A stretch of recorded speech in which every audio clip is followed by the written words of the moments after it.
langkah dari rumah. Karena agak susah ini jawabnya ini.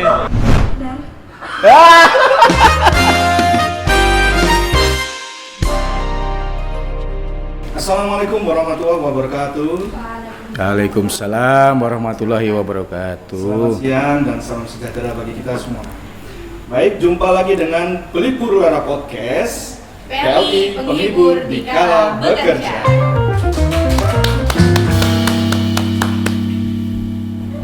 Kok sampai jumpa lagi nih gimana Mas? Kayaknya saya baru pertama kali podcast di sini gitu. Ini ada sejarahnya. Oke. Jadi dulu itu kita pernah punya podcast, Pak.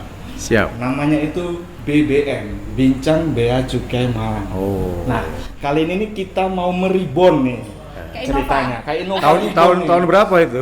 2080. Oh, udah lama sekali ya, 2021, Pak. Itu udah hampir. Saya masih CPNS 2012. 3 tahun nggak aktif lagi ya. Iya.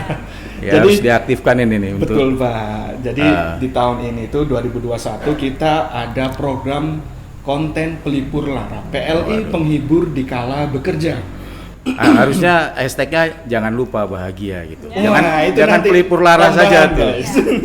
Jangan lupa bahagia. Jangan lupa bahagia, itu penting itu. Betul sekali, Pak. Pada kesempatan kali ini nih ya sesuai dengan pepatah tak kenal maka tak sayang. Jadi perkenalkan dulu, nama saya Dika Saya Nisa tapi bukan Sabian, Pak. yang akan memandu jalannya podcast pada siang hari ini. Dengan tema apa nih? Mengenal lebih jauh tentang Pak Gunawan Tribowo sendiri gitu. Siap. Sebagai orang nomor 1 di kantor Bea Cukai Malang ini, Pak. Hanya dipercayakan menjadi nomor 1 ya. Sebenarnya sama semua ini kan. Sebelum acara kita mulai, mungkin kita ada sedikit video Pak dari kami semua gitu. Video ini menampilkan seberapa dekat sih sebenarnya pegawai Malang ini dengan Pak Gunawan gitu, seberapa kenal mereka dengan sosok Pak Gunawan. Jangan-jangan nggak kenal lagi. Selama pakai masker nggak ada yang kenal Nah, gitu kan. iya bahaya itu tuh, Pak. Baik, kita Ya. bisa saksikan bersama-sama. Kita saksikan. Nama lengkap Kepala Bea Cukai Malang. Gunawan Triwibowo. Gunawan, nggak tahu nama lengkapnya. Pak Gunawan Triwibowo. Gunawan itu tahu nggak artinya apa? Belum tahu. Belum tahu. Gunawan itu artinya gundah kalau dekat dengan perawan. Tapi kalau dengan janda tidak kayaknya. Hobinya beliau tahu nggak apa? Kurang tahu. Wah, apa ya? Belum mengenal lebih jauh sih. Naik gunung. Terus? Ada lagi ya? Camping deh.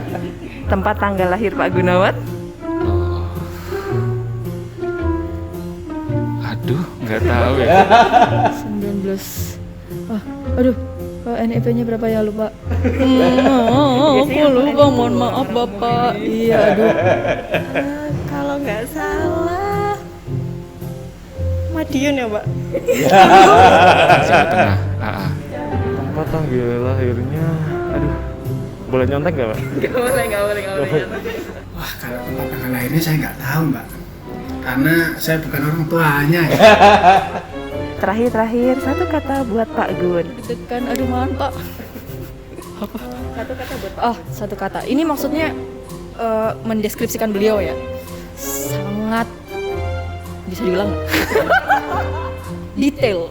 Satu kata buat Pak Gunawan, detail. Orangnya detail. Lucu, suka bercanda. Detail banget. Kan satu kata ya. Detail.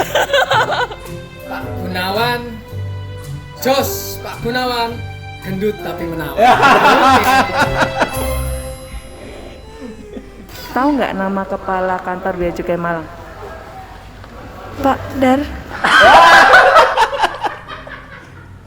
Oke, baik. Sebelum Bapak menanggapi video tadi, nah, kita mau sapa dulu nih. Selamat siang Pak Gunawan. Selamat siang Mas Yuris. Sehat? Sehat. Alhamdulillah. Berkat doa kita semua sehat. Amin. Siap.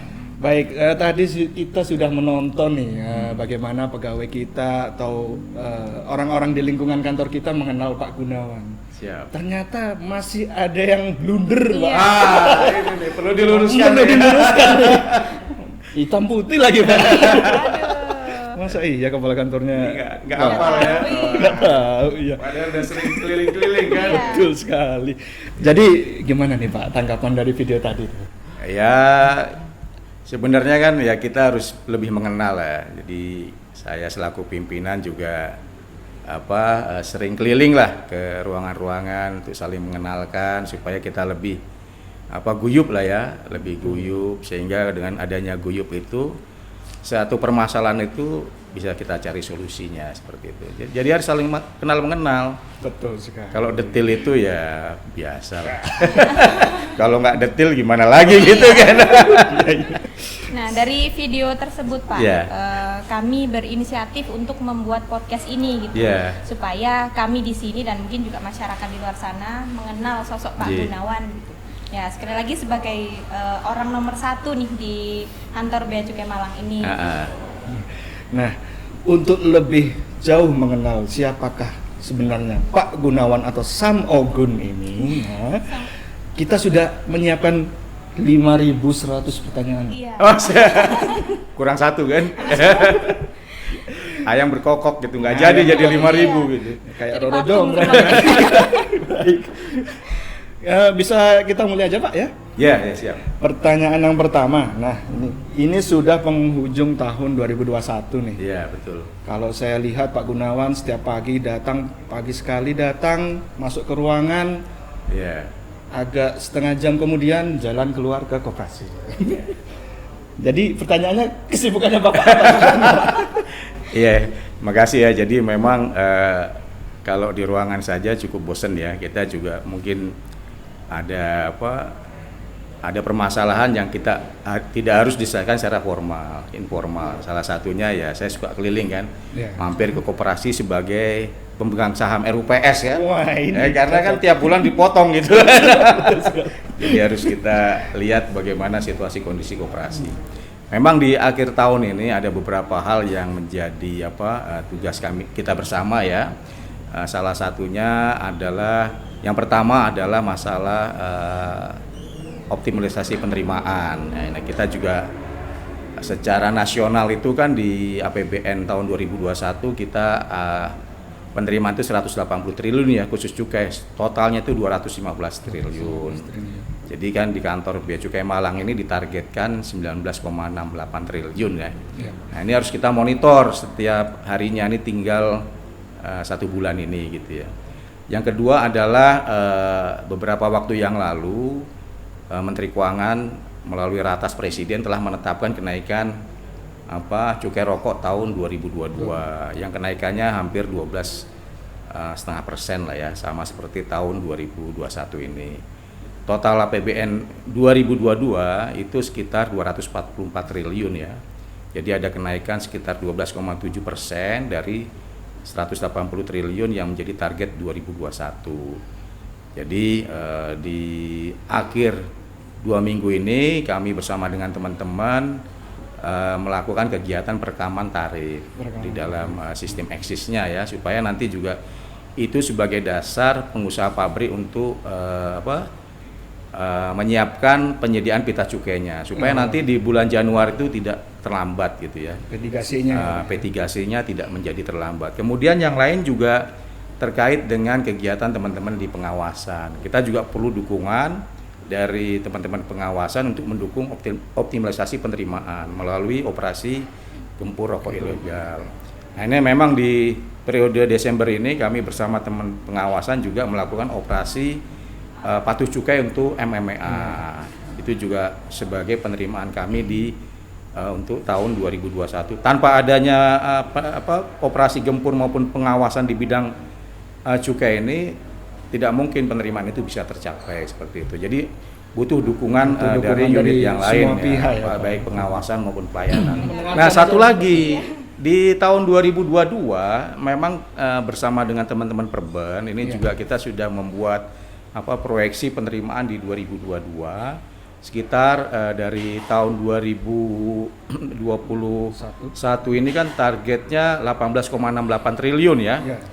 Sampai dengan 28 Desember ini pukul 23.59 pas banget 24.00 ini kan.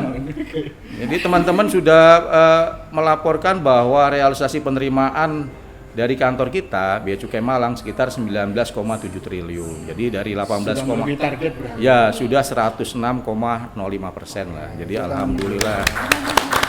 Nah ini capaian yang patut kita apresiasi bersama dan kita ucapkan syukur alhamdulillah berkat kita semua dari unit pengawasan, unit pendukung, unit humas PLI dan unit yang lain sehingga capaian ini bisa tercapai sampai 28 Desember sekitar 106,05%. Oke, baik Pak. Pertanyaan nomor 2 nih ringan-ringan saja Pak. Setelah pertanyaan nomor 1 tadi kayaknya berat banget ya Mas. Target penerimaan. Pusing kan. Dari kabar apa nih Mas? Kabar angin ya, dari kabar angin yang beredar itu. Angin dari mana? Angin nggak tahu nih. Katanya Pak Gunawan ini punya nama khusus gitu. Nama khusus. Pasti ngeliatnya di Ceris ya. Di Ceris juga ada nama saya itu. Iya. Itu katanya panggilannya gitu Sam Ogun gitu Pak. Kira-kira apa sih alasan Bapak untuk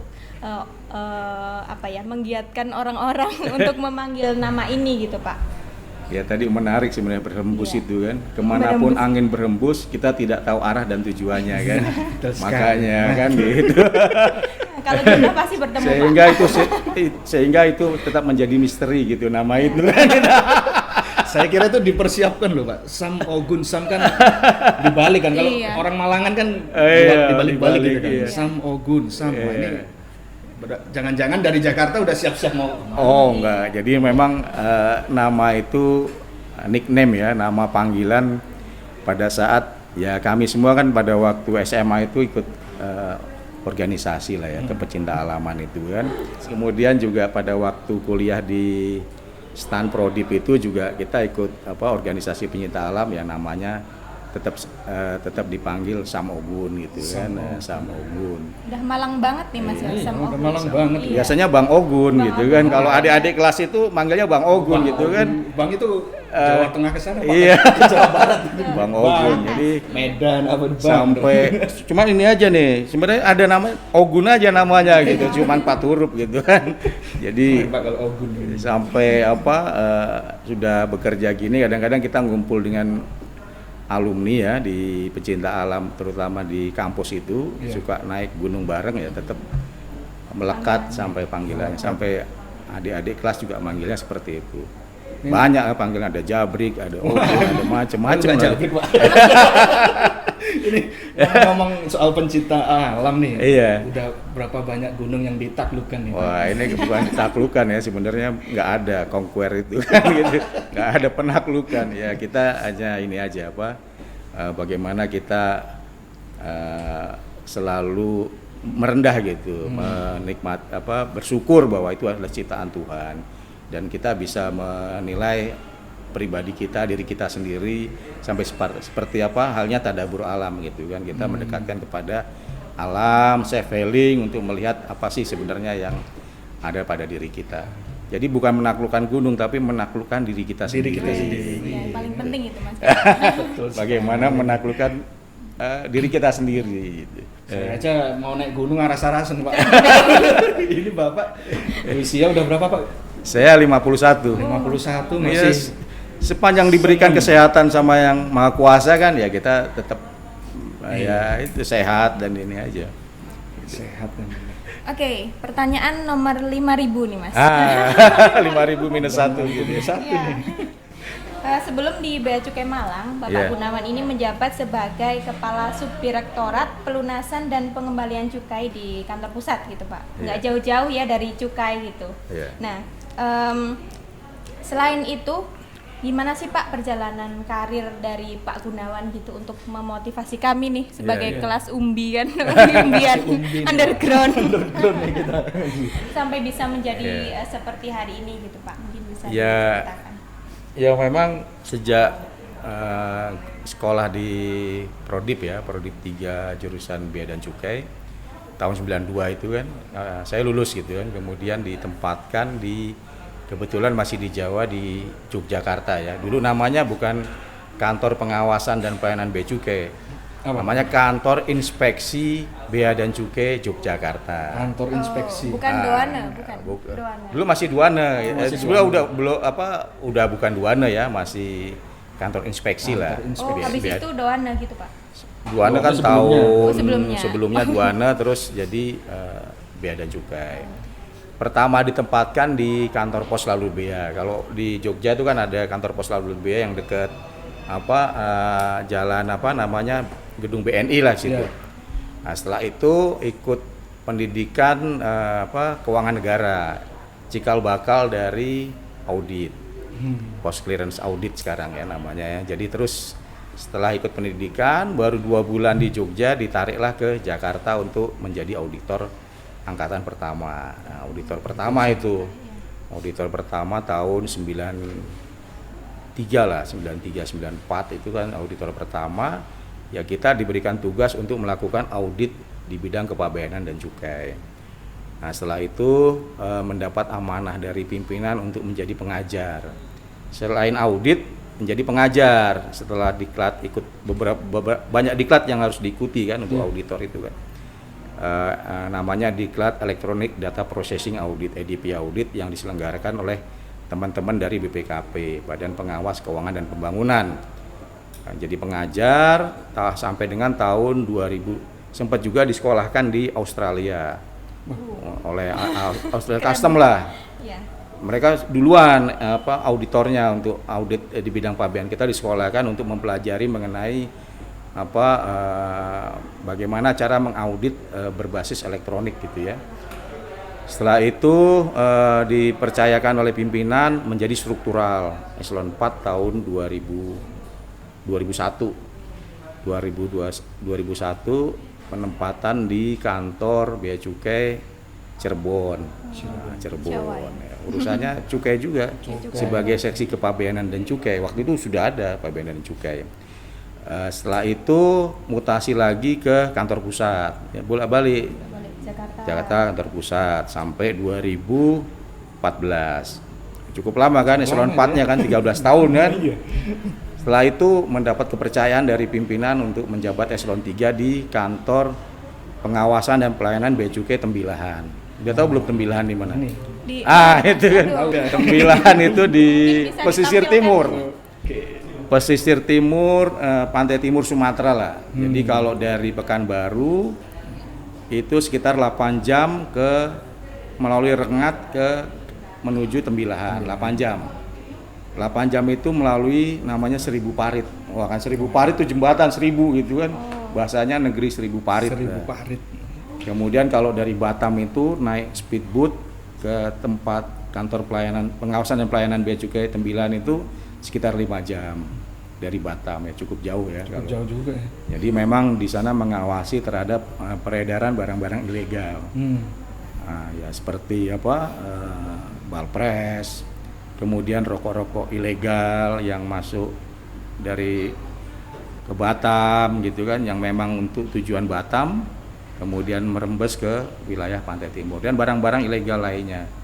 Nah di sana selama 2 tahun sampai 2016 kemudian dipercayakan lagi balik ke kantor pusat sebagai Subdirektorat Pelunasan dan Pengembalian Cukai pada Direktorat Teknis dan Fasilitas Cukai. Cukai lagi. Jadi sebenarnya backgroundnya bukan cukai, tapi audit dulu. Tapi audit juga harus belajar mengenai ketentuan pabean dan cukai. Jadi ya kita harus sering mengupgrade lah, memperbaiki kemampuan kita lah. Gitu, pengembangan diri kita gitu untuk berbagai macam peraturan dan ilmu yang baik itu melalui diklat maupun melalui otodidak lah melalui gitu. Dari kantor pusat? Kantor pusat dipercayakan lagi ke kantor Bea Cukai Malang. Sampai berapa lama Pak kira-kira? Saya enggak tahu. Kita nggak pernah tahu, kita turut perintah aja gitu. Iya, mudah-mudahan sih karena namanya udah Sam Ogun, udah Malang banget nih. Yang penting kan dekat gunung gitu. Kalau di Malang kan dekat gunung gitu. Banyak Pak sini Pak. Gunung Kawi Pak mungkin. Iya, rumahnya Gunung Kawi. Cari pesugihan. Oke, ini tadi kalau sudah pertanyaan ke 5.000, ini pertanyaan ke 5.100, Pak. Pertanyaan terakhir. Pertanyaan pamungkas nih, Iya. Pak, sebelum kita masuk ke segmen berikutnya. Jadi kalau menurut pepatah nih, di balik pria yang hebat terdapat wanita yang hebat di belakangnya. Kira-kira di belakangnya ada nggak, Pak? Nggak ada. Ada toilet wanita tuh. Wah, ini bisa diprotes istri saya nanti kan. Kalau Jadi dalam hal ini gimana sih Pak peran ibu atau istri dan keluarganya Bapak bagi Pak Gunawan sendiri? memang pepatah itu benar ya, di balik kesuksesan seorang suami pasti ada istri yang mendukungnya gitu kan. Memang peran istri dan keluarga itu penting dalam mendukung karir dan kesuksesan suami, terutama bisa memberikan motivasi kepada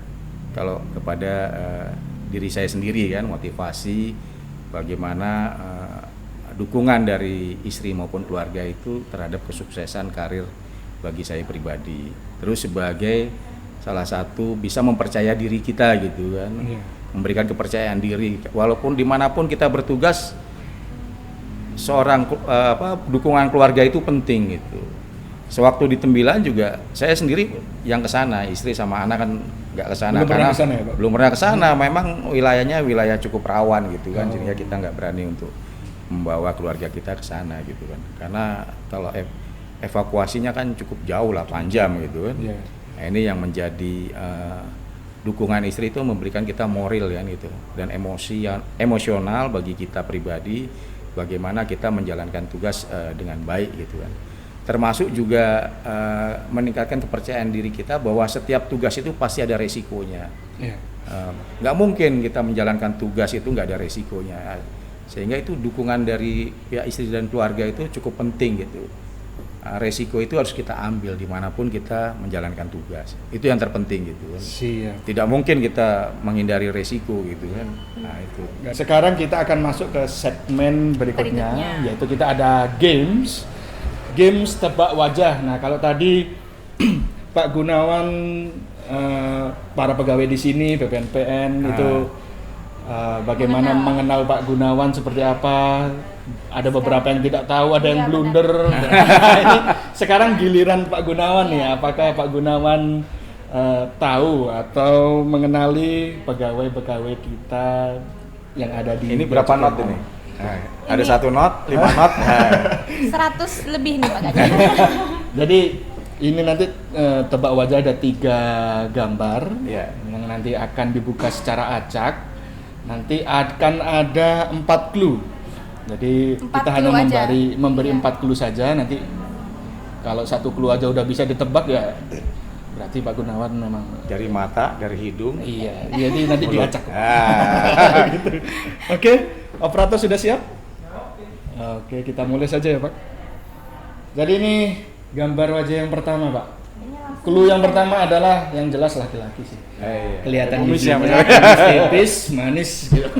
Kira-kira apakah sudah bisa ditebak? Sudah, pasti Pak. Ini Pak Fuad ini. Gimana operator? Betul? Pertanyaannya pegawai atau PPNPM? Siapapun. Siapapun. Yang ada di lingkungan kita. Iya. Masih salah? Clue kedua. Clue kedua ya, kita buka. Nah, Pak Untarto ini. iya, Pak Untarto Wibowo. Jadi ini adalah atasannya Pak Gunawan. 2 not berarti. 2 not. Nanti panitia siapkan hadiahnya loh. 1 not gagal. Baik. Pertanyaan selanjutnya, gambar selanjutnya. Nah, ini Pak Antas ini. Langsung 1 kali tes. 1 not saja. 1 not. Pak Antas. Yang terakhir mungkin. Nah, ini Pak. Cluenya 5 langkah dari rumah. 5 langkah dari tempat Pak Gun. Nah, ini sangat mudah. Cluenya ini perempuan. Iya, Nggak ada kumisnya. Enggak ada kumisnya. Ada tai lalatnya. Karena kalau mulut itu kadang-kadang tertutup masker. Iya ya. Ya, kalau nggak bisa jawab ini nggak hadiahnya nggak cair Pak. Cair. 5 miliar. Apakah sudah bisa ditebak? Sebentar. Ini Bu Murni kayaknya nih. Bu Murni. Oke. Clue yang kedua. Nah. Wah, ini makin susah. Kayaknya gara-gara masker ini, gara-gara pandemi.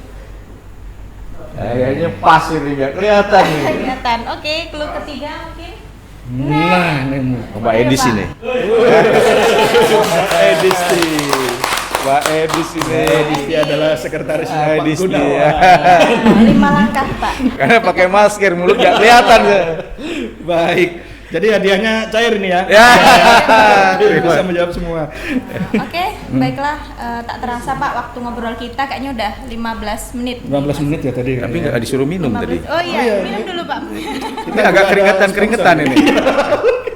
Ini bener nggak nih atau cuman? Oh bener ya. Kopi Minum dulu. Vietnam, bukan? Bukan kopi Vietnam sih. Maaf ini. Minum dulu ah.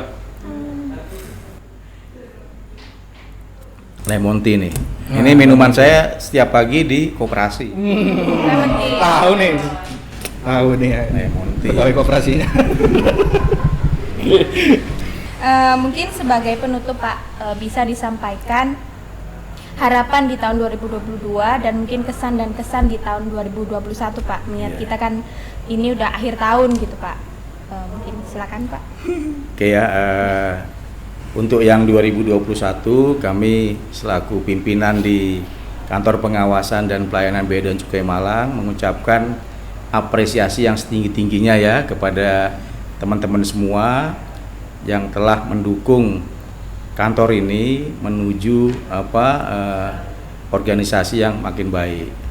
Ini dibuktikan dengan capaian penerimaan yang telah mencapai 106% ya sampai dengan 28 Desember dan semoga di akhir tahun capaiannya menjadi 109% sesuai dengan proyeksi kita.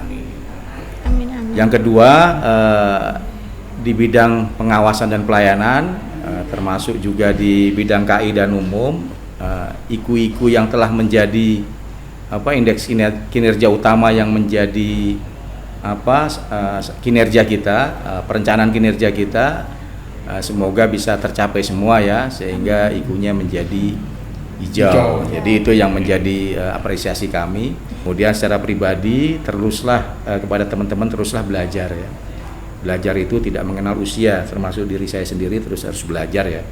Melalui lembaga pendidikan resmi atau melalui otodidak, melalui learning organisasi di Kemenkyu sudah menyiapkan LO-nya ya, bisa ikut di situ. Kemudian teruslah bekerja dan berjuang bersama-sama ya. Semoga tahun 2022 ini menjadi tahun yang baik bagi kita semua. Amin. Dan yang terpenting adalah jangan lupa bahagia. Jangan lupa bahagia. Itu penting sekali. Kalau lupa bahagia itu berarti agak sulit kita. Kebersamaan adalah penting dan jangan lupa bahagia. Dan 2-3 hari ini adalah tahun baru. Selamat tahun baru tahun 2022.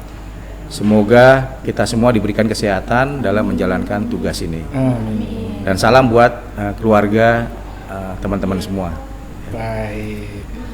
Baik, demikianlah podcast Pelipur Lara episode kali ini. Dengan mengenal lebih dekat siapa Sang Ogun atau Pak Gunawan ini. Semoga melalui tayangan ini kiranya dapat menginspirasi kita semua dan memberikan semangat, dan juga yang terpenting adalah membuat kantor kita Bea Cukai Malang menjadi makin baik.